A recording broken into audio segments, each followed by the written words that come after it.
지난주에 한국 사람들이 가장 주목한 뉴스 한 가지를 꼽으라고 한다면 아마도 그것은 소설가 한강 씨가 한국인 최초로 노벨 문학상을 받은 소식일 것입니다. 저는 그분의 작품을 잘은 모르지만 작품이 어떠하든 간에 한국 사람이 노벨 문학상을 받았다라는 것 자체가 얼마나 기쁜 소식인지 모르겠어요. K-팝과 K-드라마에 이어서 이제는 K-소설까지 K-컬처가 세계 속에 위상이 높아지는 선교의 쓰임받기를 K-컬처가 소망합니다. 근데 그런 생각을 했어요. 아마 그 소식을 전해들은 수많은 한국에 있는 청소년들이, 어린이들이 장래 희망이 뭐냐라고 쓰면 이제는 많은 청소년들이 연예인이 아니라 작가라고 쓰지 않을까. 나도 저런 세계적인 작가가 될 수 있구나라는 이 꿈을 심어준 것이죠.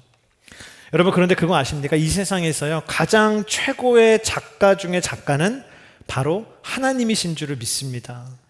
얼마 전에 이제 차를 타고 지나가다가 알렌 아울렛 앞에서 이제 신호를 대기하는 그 사거리가 있지 않습니까? 거기서 이제 신호를 대기하고 있는데 달라스의 하늘은 뻥 뚫려 있잖아요. 뻥 뚫려 있는 그 하늘에 저녁에 석양이 이렇게 탁 지는 거예요. 그리고 저는 깜짝 놀란 게 여기는 새들이 혼자 안 다니고 때로 다니는 걸 보고 10마리, 20마리도 아니고요. 수백 마리가 거의 전깃줄을 다 채울 정도로 막 한꺼번에 확 날라서 그 석양이 진 하늘을 날아가는 거예요. 장관이 펼쳐지더라고요. 뒤에 타고 있던 저희 아들이 사진으로 찍더라고요. 저건 찍어야 돼 하면서. 저는 그걸 보면서 그런 생각을 했어요. 하나님은 정말로 이 세상 최고의 화가이시구나. 할렐루야. 여러분, 하나님은 자연을 캔버스 삼아서 그분을 드러내는 계시의, 자연 계시라 그러죠. 이 계시의 작품을 남기시는 최고의 화가이신 줄을 믿습니다. 그런데 그 최고의 작가이신 하나님께서 더 구체적인 메시지를 담기 위해서 자연보다 더 즐겨 사용하시는 캔버스가 있으니 그것은 바로 우리의 인생인 줄을 믿습니다. 하나님께서는 그분이 선택하신 사람의 인생을 하나님의 원고지 삼아서 최고의 작품을 써내려 가시는 최고의 작가이신 하나님이신 줄을 믿습니다. 오늘 우리가 함께 읽은 이 사도행전의 말씀에도 나의 인생을 하나님께서 쓰시는 원고지입니다 라고 고백하는 한 사람이 등장하는데 그는 바로 바울입니다. 바울이 예루살렘에서 수많은 유대인들 앞에 섰어요. 맞아 죽을 위기에서 잠깐만요 하면서 모든 걸 정지시키고 그 유대인들 앞에서 이제 이야기를 하는데 어떤 얘기를 합니까? 오늘 읽은 말씀처럼 자신의 인생의 이야기, 나의 삶의 이야기를 하는 것이에요. 그러나 그것은 바울의 이야기이지만 동시에 누구의 이야기입니까? 하나님의 이야기였죠. My story지만 His story인 것이죠.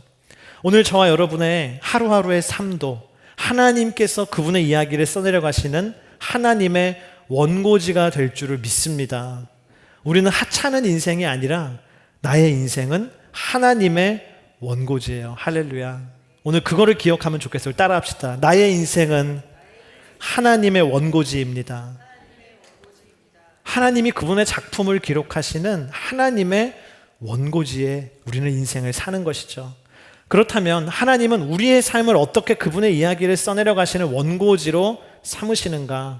첫 번째, 우리 따라합시다. 같은 장소, 다른 목적의 인생. 같은 장소, 다른 목적의 인생. 하나님께서는 같은 장소, 같은 환경이지만 다른 목적의 인생으로 우리를 바꾸심으로 우리 인생을 그분의 원고지 삼는 분이십니다.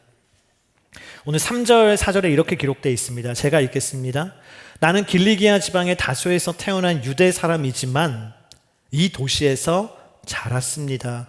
나는 가말리엘의 지도 가운데 우리 조상들의 율법으로 엄격한 훈련을 받았고 오늘 여기 모인 여러분 못지않게 하나님께 대한 열심이 있었습니다. 그래서 나는 이 도를 따르는 사람들을 죽이기까지 핍박하며 남녀를 가리지 않고 모두 잡아다가 감옥에 집어 넣었습니다. 오늘 바울은요, 수많은 유대인들 앞에서 자신의 인생의 스토리를 이야기하는데 뭐라고 합니까? 내가 태어난 것은 저 멀리 다소라고 하는 도시이지만 나의 마음의 고향, 나의 진정한 홈타운은 예루살렘입니다. 그 얘기를 하고 있는 것이죠. 나는 이 예루살렘에서 자랐고 이 예루살렘에서 내내 공부했고 이 예루살렘에서 최고의 율법학자라고 하는 가말리엘의 제자가 되어 공부한 사람입니다. 그 얘기를 하고 있어요. 바울은 예루살렘이라는 장소를 강조하고 있는 것이죠. 왜입니까? 바울이 지금 말하고 있는 데가 어디예요? 예루살렘이기 때문에. 과거에 바울은 예루살렘에 살면서도 어떤 삶을 살았습니까? 오늘 4절에 읽은 것처럼 그는 예수를 믿는 사람이라면 남녀를 가리지 아니하고 잡아다가 감옥에 가두고 때로는 죽이기도 하는 핍박자로 예루살렘에서 살아갔어요. 예루살렘의 무시무시한 핍박자, 그가 바울이었어요. 우리 우스갯소리로 뭐 불광동 휘발유 막 이런 얘기 하잖아요. 그런 거예요. 바울은 예루살렘의 무시무시한 핍박자 바울의 인생을 살았어요. 그런데 20년의 세월이 흘렀어요. 20여 년의 세월이 흐른 후 다시금 예루살렘 앞에 선 바울이 이제는 뭘 얘기합니까? 나는 그 핍박자가 아니라 이제는 내가 핍박하던 그 사람들, 그리스도인과 같은 크리스찬이 되었습니다. 나는 오히려 그 핍박을 감수하면서까지 복음을 전하는 사도가 되었습니다. 그 얘기를 하는 거예요. 같은 장소에 나는 있지만 지금 나는 전혀 다른 인생의 목적을 가진 사람이 되었습니다. 그것이 뭡니까? 바울의 간증인 것이죠.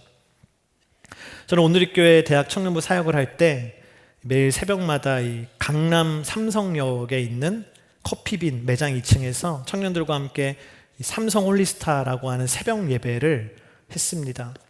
이 삼성역 앞에 이제 포스코 빌딩이 있는데 거기 바로 앞에 커피빈 매장이 있거든요. 그래서 커피빈 매장에 얘기해서 우리가 여기 새벽 예배 매주 하고 싶다 매일 해서 단 우리가 하루에 커피와 빵을 이만큼 사 먹겠다 약속을 하고 이제 장소를 새벽 일찍부터 우리가 먼저 사용을 했습니다. 그런데 그 새벽 예배를 시작하면서 갈 때마다 이 자동차를 주차하고 이 새벽 예배 장소까지 이제 걸어가는데 걸어가는 그 사이가 다 뭐냐면 그 예배 장소 바로 뒷골목이 다 유흥가예요. 술집들이 막 즐비한 곳이었어요. 그 새벽마다 마주치는 사람들이 누구냐면 다 술 취한 사람들. 막 새벽 6시, 5시 이때까지 술 취해 있으면 진짜 밤새도록 술 마신 사람들이거든요. 그런 사람들, 그리고 그때 문 닫고 퇴근하는 유흥업소 직원들 늘 마주치는 거예요.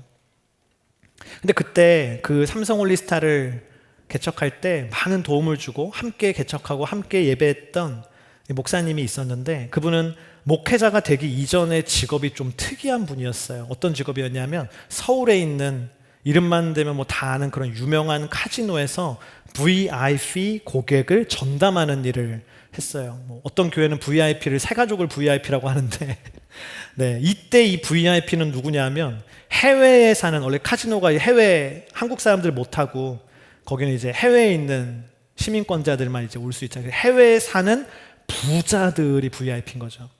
그래서 그분이 그때 했던 일이 뭐라고 물어보니까 어떤 일이었냐면 부자들에게 연락을 한대요.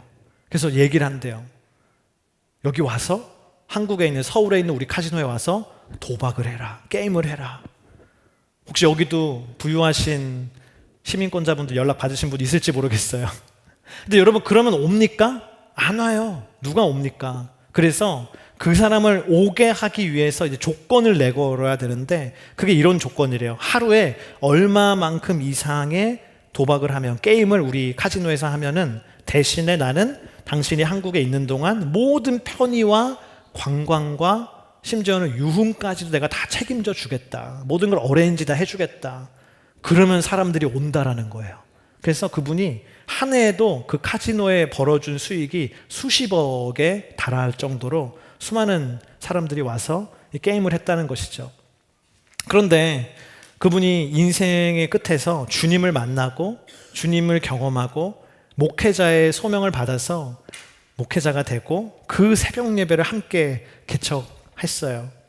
근데 함께 저와 함께 그 삼성역 쪽을 이렇게 걸어가면서 했던 그 간증이 저는 아직도 잊혀지지가 않는데 뭐냐면 그분이 그러는 거예요. 제가 수년 전까지만 해도 이 강남 일대에 모든 유흥업소를 내가 다 꿰고 있었다.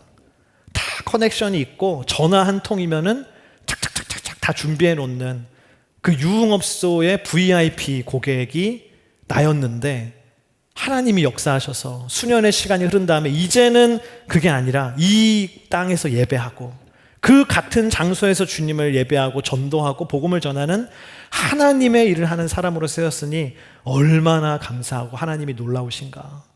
그 간증을 들었어요.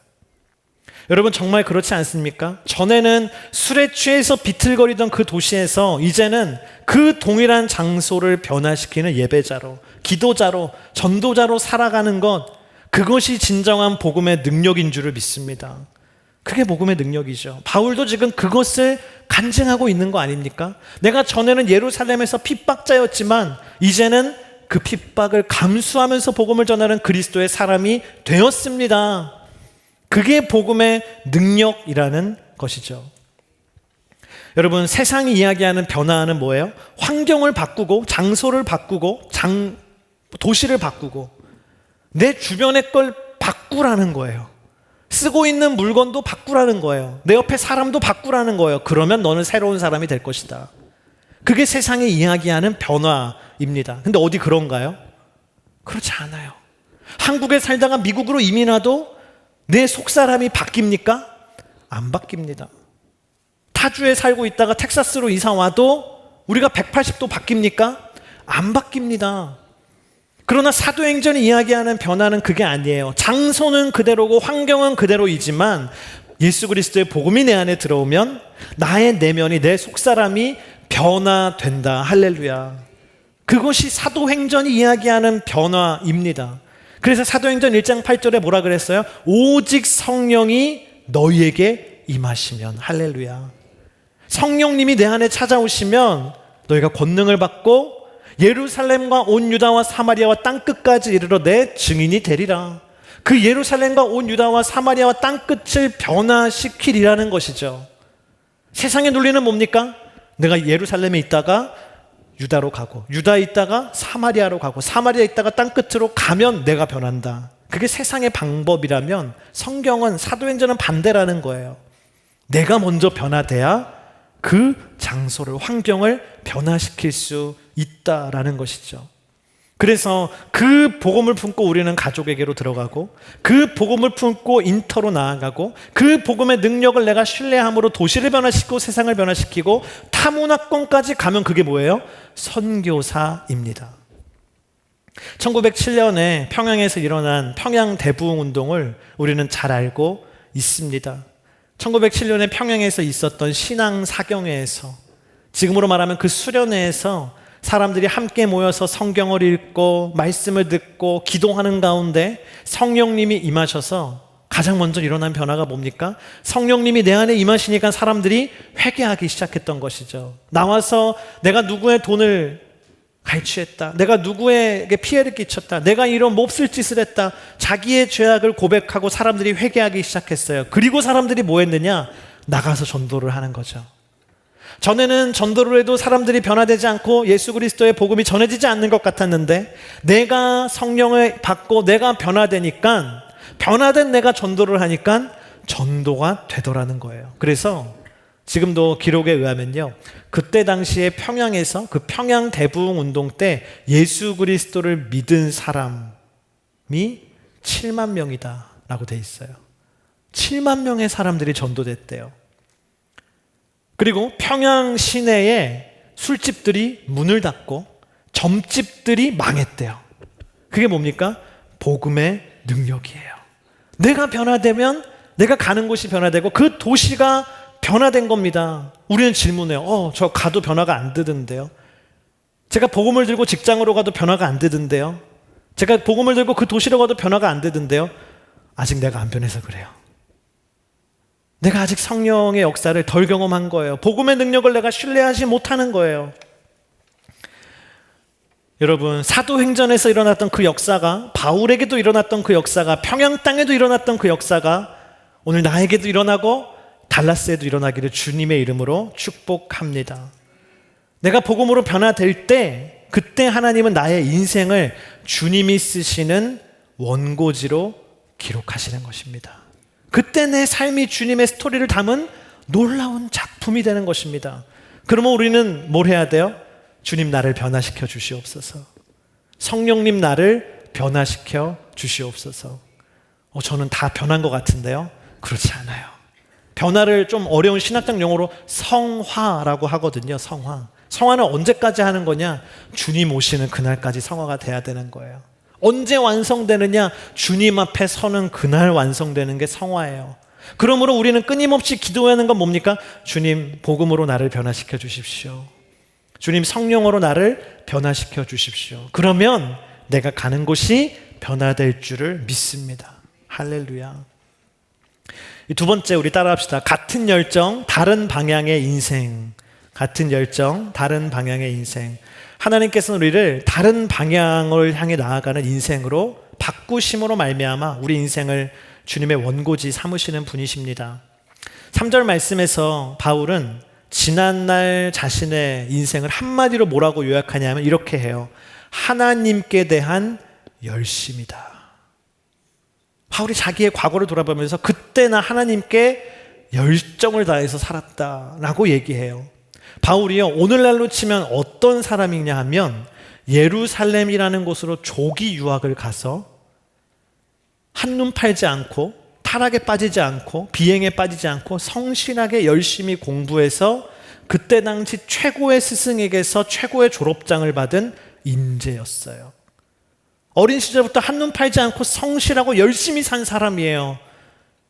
그리고 공부를 마친 후에도 어때요? 그 열정이 끊이지 않아서 하나님을 위한다라는 마음으로 예수 믿는 사람이라면 누구든지 잡아다가 감옥에 가두고 죽이기까지 하는, 예루살렘에서부터도 모자라서 다메섹까지도 출장을 가서까지 그 열정을 쏟는 사람, 그게 바울의 열정, 하나님을 향한 열정이었습니다. 그러나 바울이 몰랐던 건 뭐예요? 그 열정과 그 열심을 다해서 살았던 삶이 모두 잘못된 열심이었다는 걸 바울은 몰랐어요. 그의 인생의 방향이 잘못됐다라는 것을 몰랐어요. 여러분 그거 아세요? 뭐 그런 얘기 들으셨지 않아요? 과학 시간에 로켓을 우주로 쏘기 위해서는 이 각도를 계산하는데 소수점 몇 제짜리까지 계산한다, 이런 얘기 들어보셨어요? 끝도 없는 그 디테일함으로 그 각도를 소수점 막 끝까지 다 계산을 해야 된다는 거예요. 왜냐하면 여기서는 아주 작은 눈에 보이지 않는 차이지만 그 속도와 그 능력으로 그 힘으로 나아가면 다른 행성에 가 있을 수 있기 때문에 우리 인생이 그와 같습니다. 우리 인생이요, 방향이 잘못된 사람은요, 열정을 다해서 열심을 다해 살수록 주님이 원하시는 삶에서 멀어지는 거예요. 바울처럼 그렇게 되는 거예요.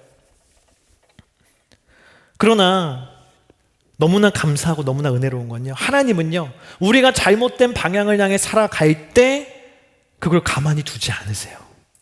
우리 인생에 찾아오셔서 그 방향을 바르게 바꿔주시는 인생의 사건을 우리 모두에게 허락하시는 분이십니다.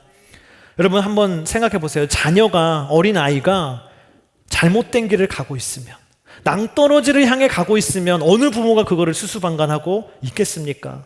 하이웨이 막 고속도로를 향해서 아이가 가고 있으면 어느 부모가 그걸 그냥 보고만 있겠습니까? 하나님도 똑같아요. 우리가 잘못된 길을 향해 가고 있을 때 하나님은요, 반드시 그것을 돌이킬 수 있는 사건, 돌이킬 수 있는 하나님의 부르심, 돌이킬 수 있는 사건을 우리에게 주세요. 그 어떠한 대가를 치르서라도 하나님은 우리가 온전한 길로 가게끔 만들어주시는 하나님의 터치가 있는 것입니다. 바울도 오늘 그 얘기를 하는 거예요. 다메섹에서 내가 주님을 만났던 게 내가 더 잘못된 길로 가지 않고 내 인생의 방향을 바꾸시는 하나님의 터치였습니다. 그 간증을 하고 있는 것입니다. 하나님이 우리에게 그렇게 찾아오실 때 우리 인생에는 어떤 일이 벌어지는가? 오늘 6절부터 8절 우리 함께 읽겠습니다. 내가 다메섹에 가까이 다다르자 정오쯤 됐는데 갑자기 하늘에서 밝은 빛이 내 주위를 둘러 비추었습니다. 내가 땅에 풀썩 쓰러졌는데 한 음성이 내게 말씀하시는 것이 들렸습니다. 사울아 사울아 내가 왜 나를 핍박하느냐? 내가 물었습니다. 주여 당신은 누구십니까? 그분이 대개 대답하셨습니다. 나는 내가 핍박하는 나사렛 예수다. 다메섹으로 가던 길에서 바울이 빛으로 찾아오신 예수님을 만났어요. 그래서 바울이 물어요. 누구십니까? 예수님 뭐라고 하세요? 나는 네가 핍박하는 나사렛 예수다. 저는 이 주님의 음성에 대해서 묵상하면서 이런 질문을 하게 됐어요. 만약에 내가 주님께 주님 누구십니까? 라고 물으면 예수님이 나에게 뭐라고 대답하실까? 나는 내가 뭐뭐하는 예수다. 그렇게 대답하실 거예요. 바울에게처럼. 나에게는 주님이 뭐라고 하실까?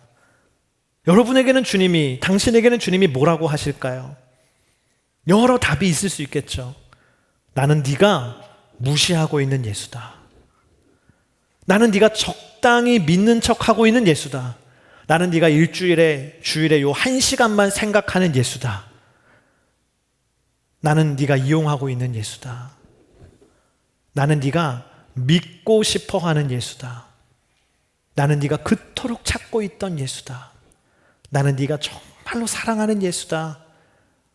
나는 네가 인생의 모든 것이라고 고백하는 그 예수다. 여러분, 이 질문을 스스로에게 하기를 주님의 이름으로 축복합니다. 스스로 저 가로 안에 주님이 나에게 뭐라고 하실까를 생각하기를 주님의 이름으로 축복합니다. 왜냐하면 이 질문에 대한 답이 뭔지 아세요? 지금 내가 가고 있는 삶의 방향이에요. 다른 게 내 삶의 방향이 아니라 예수님이 나에 대해서 뭐라고 얘기하는가, 내가 인생 속에서, 내 인생에서 예수님이 어떤 분이신가, 그 정확한 대답이 지금 내가 가고 있는 삶의 방향이기 때문입니다. 여러분, 주님이 우리 삶에 찾아오실 때 어떤 일이 일어나면요, 이 고백이 바뀌어요. 이 고백이 바뀌어요. 저도 그랬던 것 같아요. 주님이 제 삶에 그냥 적당히 걸쳐있는 그때에는 주님은 뭐 제가 믿는 분, 나의 구원자, 없어서는 안 되는 분, 이렇게 했다가 주님이 제 삶에 찾아오신 이후로 저는 주님은 제 삶의 모든 것이죠. 모든 것이죠, 주님. 주님의 내 삶에 가지고 있는 의미가 바뀌는 것입니다. 그리고 그 고백이 바뀔 때 내 인생의 방향이 비로소 바뀌는 것입니다. 직장을 바꾼다고 인생의 방향이 바뀌는 게 아니라, 커리어를 바꾼다고 인생의 방향이 바뀌는 게 아니라, 사는 곳을 바꾼다고 인생의 방향이 바뀌는 게 아니라, 주님을 향한 내 고백이 바뀔 때 인생이 바뀌는 거예요. 오늘 바울이 그러했던 것입니다. 그런데 오늘 9절에 보니까 이렇게 기록되어 있어요. 나와 함께 있는 사람들은 빛은 보았지만 내게 말씀하시는 분의 음성은 알아듣지 못했습니다. 바울과 함께 다메섹의 길을 걸어가던 사람들이 있었지만, 예수 그리스도의 빛을 그들도 함께 봤지만 그들은 뭘 듣지 못했어요? 주님의 음성을 듣지 못했어요. 왜 그렇습니까? 그 음성은, 그 부르심은 바울에게만 주시는 개인적인 바울을 향한 하나님의 콜링이었기 때문입니다. 그 주님의 부르심은 바울만을 위한 하나님의 선택이었기 때문입니다. 그것을 아나니아도 바울에게 얘기하지 않아요? 오늘 14절에 이렇게 기록되어 있어요. 그러자 아나니아가 말했습니다. 우리 조상들의 하나님께서 당신을 선택해 그분의 뜻을 알게 하시고 의로우신 그분을 보게 하시고 그분의 입에서 나오는 음성을 듣게 하셨습니다. 하나님이 바울을 선택하셨기 때문에 바울이 주님을 알게 됐고 보게 됐고 듣게 됐다라는 거예요. 여러분, 바울이 그의 인생의 방향을 새롭게 해야 했을 때 그가 깨달은 건 뭐예요? 하나님이 나를 선택하셨구나. 그 사실이었습니다. 오늘 하나님이 당신을 선택하셨어요. 할렐루야. 뭐를 위해서요? 하나님이 당신의 인생 가운데 적고 싶은 하나님의 이야기가 있기 때문에, 하나님의 당신의 인생을 통해서 하고자 하시는 하나님의 일들이 있기 때문에 하나님은 그 독특하고 스페셜한 부르심을 위해서 당신을 선택하셨어요. 한 목사님의 이야기예요. 그분에게는 두 자녀가 있는데 두 자녀 모두 공개 입양을 했습니다. 근데 어느 날 이 초등학생인 아들이 학교에 갔다가 너무 속상한 얼굴로 집에 온 거예요. 그래서 이야기하길, 아빠, 애들이 나보고 입양하라고 놀려. 자기들은 입양아가 아니고 나는 데려온 애래, 입양하래. 너무 속상해. 그러자 그 아빠가, 그래? 잠깐만 기다려봐 하면서 방에 들어가서요, 바구니를 가져왔어요. 그 바구니에는 사탕과 초콜릿이 가득 들어 있었어요. 다양한 종류의 사탕과 초콜릿이 있었어요. 그러자 아빠가 얘기하더래요. 아들아, 그러면 눈을 감고 여기서 하나를 선택해봐. 집어봐. 그거 줄게. 그러니까 아들이 눈을 감고 아무거나 하나 집는 거죠. 탁 집었는데 별로 안 좋아하는 맛의 사탕. 별로 안 기쁜 거예요. 그래서 아빠가 그래 이번에는 눈을 크게 뜨고 하나 골라봐. 제일 좋아하는 맛의 초콜릿을 탁 골라서 너무 행복해하는 거예요. 너무 좋지. 눈 뜨고 좋은 거 선택하니까 좋지. 이거 먹어. 아들이 먹는데 아빠가 얘기하는 거예요. 아들아 잘 들어라. 너를 놀린 친구들은 눈 감고 태어난 아이들이다. 어떤 아이가 나올지 모르고 눈 감고 태어난 아이야. 하지만 이 아빠는 다르다. 이 아빠는 눈 크게 뜨고 여러 아이들 중에 너를 선택했어. 가장 좋고 가장 보배로운 너를 선택했어. 너는 특별한 아이야. 너는 걔네보다 스페셜한 아이야. 여러분, 하나님이요 눈 크게 뜨시고 모든 것을 보시고 모든 것을 아시는 하나님이 나를 선택했어요. 얼마나 기쁘고 감사한 일입니까? 저는 제 인생 가운데 많은 착각이 있었는데요. 고등학교 때 저는 뭘 생각했냐면 진짜 이렇게 생각했어요. 이 세상에 나만큼 주님 사랑하는 청소년은 많이 없지라고 생각했어요. 근데 제가 대학생이 되고 나서 또래의 많은 그 크리스찬 청년들을 만나고 보니까요, 제 착각이었더라고요. 와, 이렇게 주님을 사랑하는 청년들이 있었구나. 내 착각이었구나, 이거는. 난 우물안 개구리였구나. 그래서 주님께 질문하게 돼요. 주님, 저렇게 주님 사랑하는 청소년들 많은데 왜 저를 부르셨나요? 왜 저를 선택하셨나요? 이해가 안 되네요. 저는 목회자로서도 제가 굉장히 행운아라고 생각하거든요. 왜냐하면 저는요, 목회의 그 훈련의 여정 가운데 이제까지 너무나 다 좋은 스승들만 만났어요. 막 제가 얘기 들어보면 막 이상한 목사님도 많잖아요. 저는 그런 스승을 만난 적은 한 번도 없어요. 저를 인도해주고 저를 가르쳐준 분들은 너무나 좋은 목사님들이에요, 한결같이. 그러니까 저는 그걸 돌아볼 때 생각해요. 하나님, 저에게 왜 이렇게 좋은 스승들을, 선생님들을 붙여주셨나요? 제가 뭐 잘한 것도 없는데 왜 저에게 이런 어떻게 보면 굉장히 좋은 코스로 저를 이렇게 훈련을 시켜주십니까? 왜 저를 이런 귀한 길에 선택해 주셨나요? 저는 지난주에도 이렇게 비전 세터를 이제 세팅하면서 뭐 할 게 많잖아요. 그래서 막 의자도 닦고 하는데 밤늦게까지 하는데도요, 너무 기분이 좋은 거예요. 너무 행복한 거예요. 와, 이거 주님이 이 기쁨을 내게 다시 언제가 생각났냐면 제가 군대에서 목회하던 때, 그때 내가 느꼈던 행복이 막 이렇게 밀려오는 것을 느꼈어요. 피곤함과 함께. 근데 저는 그래서 주님께 그렇게 고백했어요. 와, 하나님, 그때의 행복과 기쁨을 다시금 저에게 주시는군요. 수많은 너무나 좋은 목회자가 많은데 왜 저에게 이런 교회 개척의 큰 은혜의 선택을 저에게 주셨습니까? 근데 여러분, 저만 하나님이 선택하셨습니까? 저만 하나님이 페이버를 주셔서 선택하신 겁니까? 그렇지 않아요. 하나님께서 당신에게도 놀라운 부르심을 주셨습니다. 우리는 그것에 순종할 때, 그 부르심에 오늘 바울처럼 순종할 때 내 삶이 비로소 뭐가 돼요? 하나님의 원고지가 되는 것이죠. 근데요, 하나님이요, 그 부르심을요, 일생에 딱 한 번만 하시는 게 아니더라고요. 내 인생의 챕터마다 하세요.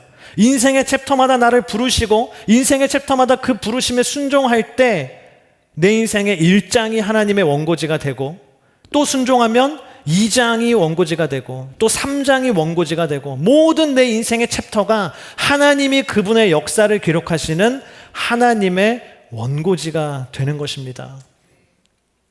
저는 확신해요. 아마 지금 이 순간에도요, 하나님은 여러분을 어떠한 부르심으로 부르실 거예요.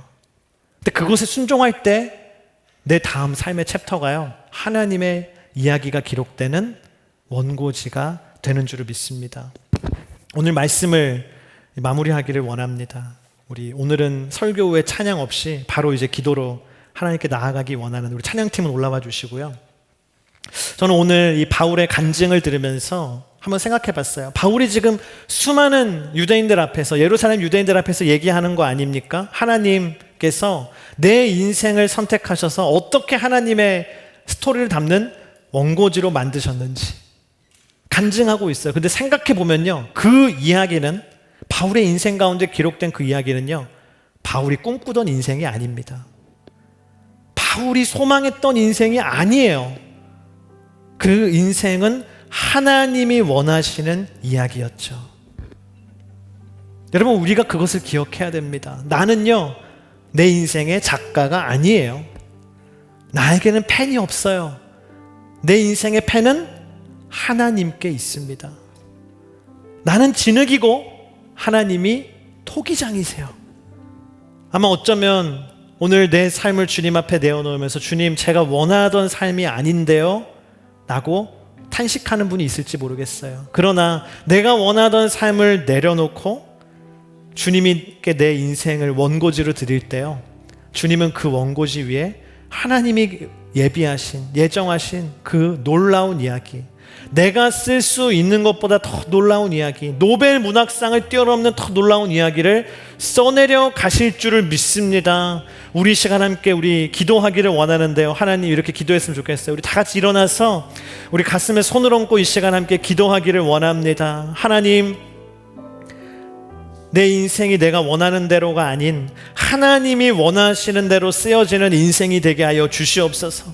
내 인생의 펜을 내려놓고 주님께 내 인생의 펜을 올려드릴 때에 토기장이신 주님께서, 최고의 작가이신 주님께서 내 인생을 주님의 캔버스, 주님의 원고지, 주님의 진흙으로 삼아서 놀라운 하나님의 이야기를 담는 작품으로 빚어 주시옵소서. 우리 교회를 주님이 원하시는 교회로 빚어 주시옵소서. 이 시간 우리 주여 한번 부르짖고 기도하겠습니다. 주여, 하나님 아버지시여, 이 시간 주님 앞에 나아갑니다.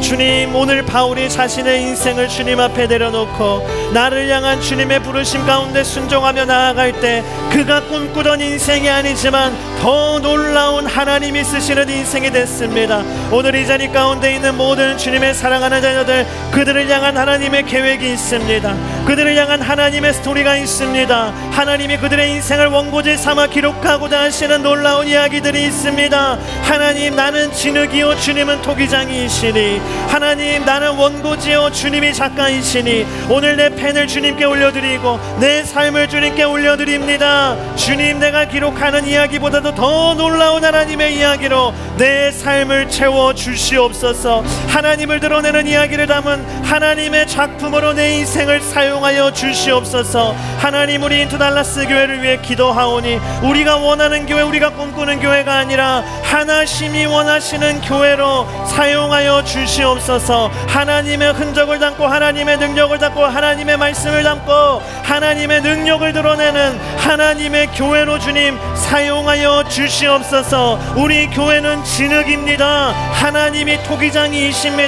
우리 인투는 원고지입니다. 하나님이 작가이십니다. 하나님, 성령의 임하심으로 말미암아 우리를 이끌어 주시옵소서. 우리를 인도하여 주시옵소서. 주님,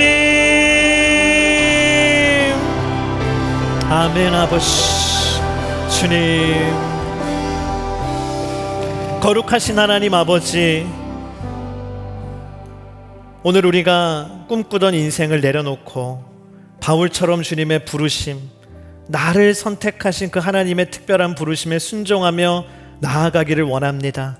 그때 우리의 인생을 주님께서 놀라운 작품을 기록하시는 하나님의 원고지가 되게 하여 주시고, 하나님이 놀라운 그림을 그리시는 하나님의 캔버스가 되게 하여 주시옵소서. 나는 진흙이요 주님은 토기장이이십니다. 하나님, 우리 교회가 하나님의 원고지고 하나님이 작가이십니다. 하나님이 꿈꾸시는 교회로 인도하여 주시옵소서. 이 시간 주님께서 주신 예물의 일부를 구별해 주님께 올려드리오니 주님이 예물을 기쁘게 받아주시고 이 예물을 올려드리는 성도들을 축복하여 주시옵소서. 지금은 우리 주 예수 그리스도의 은혜와 하나님의 그 놀라우신 사랑과 성령의 인도하심이 나의 인생이 주님의 이야기를 기록하는 원고지 되길 간절히 소망하는 주님의 자녀들 위해 인투 달라스 교회와 이 지역의 모든 교회들과 또 허리케인으로 피해를 입은 우리 플로리다주의 이재민들 위해, 또한 세계와 열방에서 주의 복음 전하시는 선교사님들과 선교지 위에 이제로부터 영원토록 함께 하시기를 간절히 축원하옵나이다. 아멘.